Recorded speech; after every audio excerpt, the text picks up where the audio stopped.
So I have been the man from Roth forever. First Roth IRAs, then Roth 401ks. I'm obsessed with the Roth as a way to save for retirement. And why am I obsessed with the Roth? Because there are a couple of reasons. The Roth IRA means a dollar saved is a dollar you're going to have in retirement. Where in a traditional IRA or a traditional 401k, a dollar saved is not a dollar. It's really somewhere maybe 70%, 70 cents on the dollar or less. Because everything in that account, everything that grows over the years, everything will be taxed at who knows what tax rate down the road.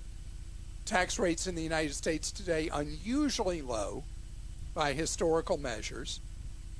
And if you just want proof of that, we are bringing in far less in tax dollars than what we're spending.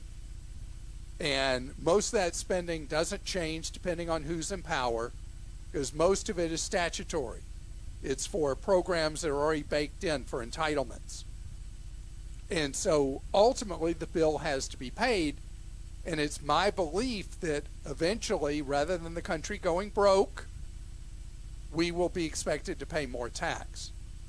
But there's also a sinister part to me that is why I love the Roth.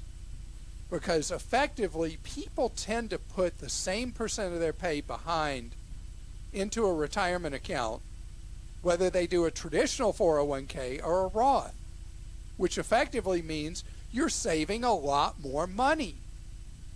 Because remember, the Roth has already been taxed, so that money all flows to you tax-free in retirement. And so if somebody decides they're going to put aside 10% of their pay, and they do the Roth version, they're actually effectively saving a lot more than the person who does the traditional.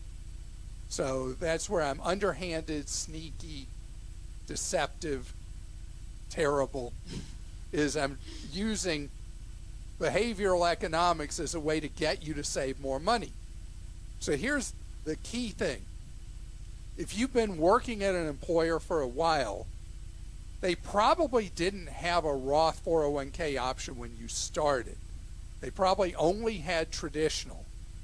But today, roughly 90% of companies that offer a 401k offer you the choice of traditional or Roth. And particularly if you've been in a place a while, you've been doing traditional all through the years, I want you, as long as you stay with them from this point forward, to do Roth.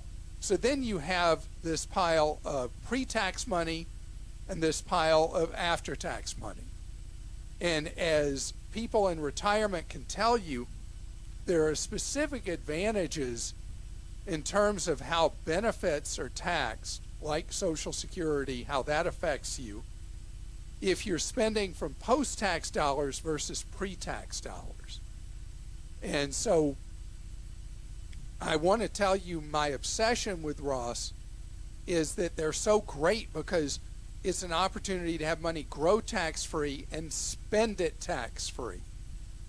And that's where I really want you to think, unless you are a mega wealthy person like Krista here. Because Krista and her husband make enough money that for you, you're in a really high tax bracket. You're not going to acknowledge that? You're not going to say anything. Anyway, if you are like my theoretical Krista here, and you're making really big bucks, then you are in the highest of the tax brackets.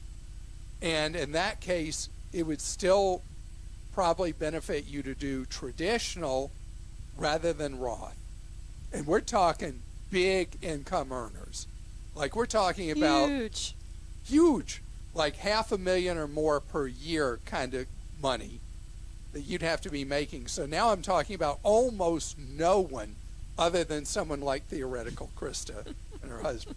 So unless you're earning those huge dollars, you're going to find that you will thank me down the road. I mean, I'll be long gone and dead, but anyway, you'll thank me down the road when you are spending that after-tax money instead of having to pay tax on all that money you have.